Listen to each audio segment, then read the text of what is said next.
October 6th, 1:42 a.m. Crimea's night sky turned into a warning the moment sirens erupted across Sevastopol.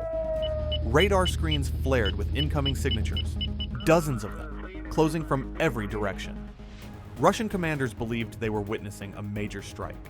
They had no idea the attack hadn't even begun. The alarms in Sevastopol hit like a hammer. Every radar screen in the Black Sea Fleet's command center was filled with approaching signatures. They were coming from the west and the north, stacked across the grid, like a sky turning into shrapnel. Officers leaned forward because each mark was crucial. Every target meant danger, and every second shrinking between them meant the storm had already broken. The lieutenant general overseeing Crimea's integrated air defenses did not wait for a second confirmation. He ordered a full engagement. His words carried force because the situation demanded it. Missiles fired from S-400 launchers. Pantsir crews released interceptors. Tor batteries added their own streaks of fire. The coastline brightened under a storm that the Russians believed they controlled. Yet that barrage served another purpose. Ukraine had designed this moment. Every interceptor missile racing upward brought Russia closer to a trap built on exhaustion and precision. The first wave was made of decoys engineered to drain ammunition, reveal radar positions, and force every Russian defense to commit. These cheap, fast, and expendable drones were meant to turn Russia's layered system into an exposed network. As the decoys fell, the Russian officers logged the kills with confidence. They believed they had broken an incoming strike before it reached anything valuable. They were wrong. Their missiles painted every radar frequency. Each launch showed timing, location, and weakness.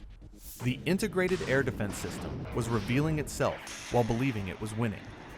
The commanders in Sevastopol did not realize they were creating the corridors the strike force needed. They believed their screens showed a victory. They did not see that the enemy's plan had already moved past them. The trap was closing. The decoys died fast, but the threat had already left the ground. From a concealed launch site near Odessa, the strike force began moving with a precision that left no room for hesitation. 2 Peklo heavy missile drones climbed into the night, engines running hot enough to leave a faint glow across the horizon. 4 UJ-26 Bober drones followed them, carrying warheads that turned their slow frames into guided sledgehammers. Far to the east, 4 AQ-400 Scythe drones lifted from closer to the Kherson line, built to arrive later and strike with exact timing.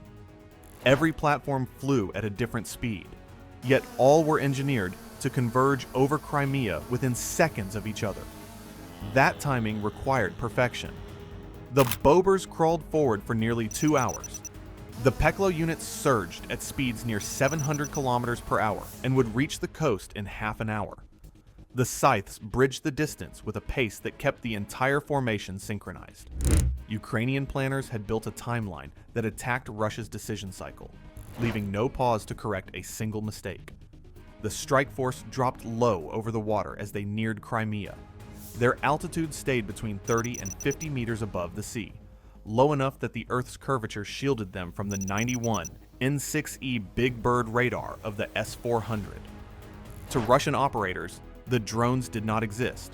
The sea kept them hidden, and the radar horizon kept them ghosted. As they approached the peninsula, Russia activated the Ku-4 electronic warfare bubble, a wall of GPS interference meant to scatter anything relying on satellite guidance. The jamming field widened across the coast, creating a zone where navigation screens turned into static. The Russians trusted this system because it had worked before, but Ukraine had prepared for this exact moment. The flight computers rejected the corrupted GPS feed and switched to inertial navigation in a single seamless transition. Ring laser gyroscopes and accelerometers kept the drones locked on course with a precision that electronic warfare could not bend. The platforms flew blind to satellites, but not to their mission. Their guidance held steady while Russian operators stared at empty screens, convinced that the jamming wall had wiped out the threat. The hunters were now inside the approach corridor, and nothing on the Russian map reflected reality. The first wave had been noise. The second was the blade. The Russians believed they had ended the assault. Little did they know the assault had not even taken shape yet. Their air defenses were still burning through interceptors when the hunters lifted from a hidden launch site near Odessa. 6 platforms rose into the darkness with one purpose: strike where Russia was blind.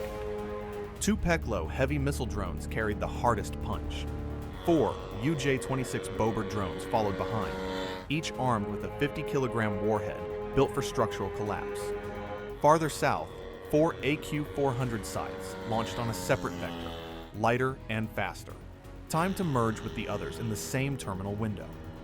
This was not improvisation, but a clockwork assault designed to converge with second-by-second precision after traveling hundreds of kilometers. The timing was brutal, because it had to be. The Bober drones crawled forward at 200 kilometers an hour. The Peklo drones carved across the sky at nearly 700. The Scythes closed the last stretch in a sprint. Ukraine launched them at staggered intervals, so they would appear over Crimea together, overwhelming defenses that had just emptied half their magazines. The crews monitoring radar consoles in Sevastopol watched empty scopes returning to calm. Decoy fragments fell into the sea, and the operators felt relief building in their chests. They never knew that coastlines were hiding drones flying 30 meters above open water, below the radar horizon, surfing through black waves like blades just under the surface. These drones were advancing blind to the defender, but not to themselves. When Russian electronic warfare systems activated and filled the region with GPS corruption, the Ukrainian platforms moved instantly to inertial navigation. Their computers ignored the noise, and gyroscopes held the line. The Russians never saw the moment the first drone passed the curvature of the Earth. They never saw the rest closing the distance from 3 directions at once. A perfect strike window was forming behind the smokescreen of their own celebration. Now tell us, if you were sitting in that radar bunker, watching your screens go quiet after unleashing every interceptor you had, would you trust the silence? Drop your take in the comments. The strike force crossed the western edge of Crimea, while Russian crews were still celebrating the destruction of decoys.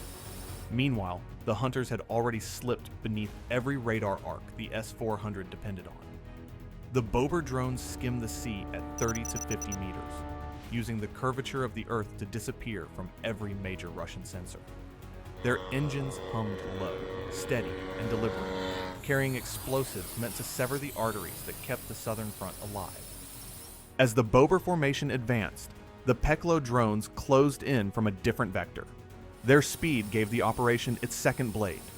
A few minutes separated them from the slow-moving Bobers, yet the timing was flawless. Ukraine had designed this convergence, so every drone would reach its point of impact within seconds of each other, creating a strike pattern the Russian IADS could not manage. When the formation approached the Crimean coast, Russia's electronic warfare units activated their strongest asset. The Ku-band jamming system erupted, throwing a wall of interference across the airspace. GPS readings evaporated instantly. This would have ended the mission for any ordinary drone. However, the Ukrainians expected this move. The flight systems rejected the corrupted data and switched to inertial navigation, guided by gyroscopes and accelerometers refined for moments exactly like this. The Russian operators believed they had blinded the incoming strike. However, in actuality, their jamming made the drones harder to detect, pushing them deeper into safe terrain where radar sweeps lost clarity. Every move Russia made to tighten its defense only widened Ukraine's window. Seconds later, the first precision element broke from the formation and descended toward the Ivazovskaya station. The air defense units watching the western horizon were still tracking phantom signatures from the earlier decoys, unaware that 3 Scythe drones were flying directly into the gap they had just opened. The first Scythe struck the station's control building, ripping out its signaling network. The second targeted the track switches, disabling the route that carried fuel toward the southern front. The third hit the rails themselves, bending them out of alignment, and shutting the artery entirely. No dramatic fireball, no towering plume. This strike delivered something more punishing: paralysis. Before Russian commanders could grasp what happened, another formation approached a far more volatile target.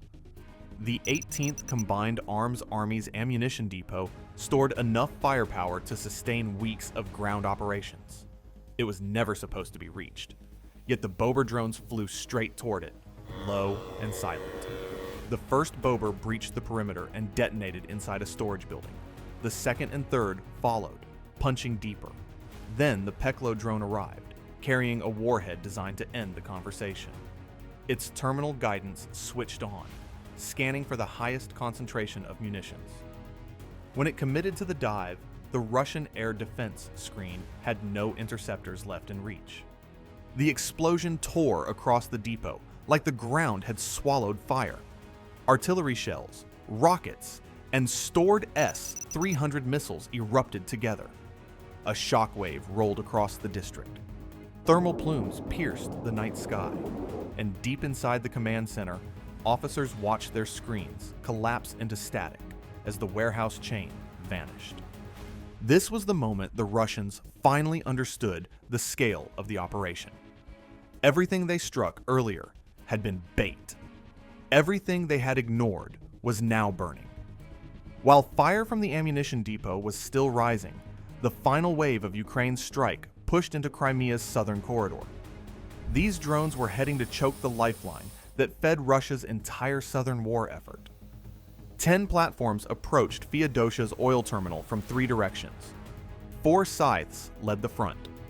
4 Bobers followed with heavier payloads.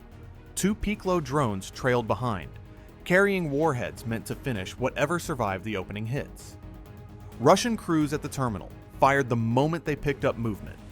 A Pantsir battery locked onto a Bober and launched a 57 E6 missile that shot upward faster than sound. The operator thought he had the situation contained. He believed he had time. But seconds later, his screen flooded with new signatures. 5, then 6, then 7. They came from angles the system wasn't built to manage. The Bober that had been locked instantly activated its electronic countermeasure pod. The clean radar return blurred. The operator watched the target dissolve into noise. His missile lost guidance and spun off into dead air. He reacted too late because the rest were already closing. The first Scythe hit the outer shell of the main fuel tank. It did not explode the structure. It weakened it. The second Scythe arrived a heartbeat later, tearing open the fracture. Then, the first Peklo drone punched into the exposed cavity.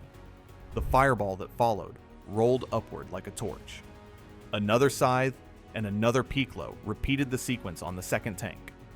A second blast shook the coastline. The shockwave rattled windows across the district.